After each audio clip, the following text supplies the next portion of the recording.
मगर जो अल्लाह के चुने हुए बंदे हैं यही लोग हैं जिनके लिए रोजी मुकर्रर है, यानी मेवे, और उनका एजाज व इकराम किया जाएगा। नेमत के बागों में एक दूसरे के सामने तख्तों पर बैठे होंगे। शराब लतीफ के जाम का उनमें दौर चल रहा होगा जो रंग की सफेद और पीने वालों के लिए सरासर लज्जत होगी। न उससे दर्द सर हो और न वो उससे बहकें। और उनके पास हूरें होंगी जो निगाहें नीची रखती होंगी और आंखें बड़ी बड़ी, गोया वो गर्दो गुबार से महफूज अंडे हों। फिर वो एक दूसरे की तरफ रुख करके सवालो जवाब करेंगे।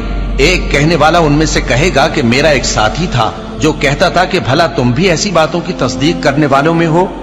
भला जब हम मर गए और मिट्टी और हड्डियां हो गए तो क्या हमको बदला मिलेगा? अल्लाह कहेगा कि भला तुम उसे झांक कर देखना चाहते हो। फिर वो झांकेगा तो उसको बीच दोजख में देखेगा। कहेगा कि अल्लाह की कसम, तू तो मुझे भी हलाक करने लगा था, और अगर मेरे परवरदिगार की मेहरबानी ना होती तो मैं भी उनमें होता जो अजाब में हाजिर किए गए हैं। तो क्या वाकई अब हम मरने वाले नहीं? हाँ, जो पहली बार मरना था सो मर चुके और हमें अजाब भी नहीं होने का। बेशक यही तो बड़ी कामयाबी है। ऐसी ही नेमतों के लिए अमल करने वालों को अमल करने चाहिए। भला ये मेहमानी अच्छी है या थूहर का दरख्त? हमने उसको जालिमों के लिए बला बनाया हुआ है। वो एक दरख्त है कि जहन्नम की तह में उगेगा।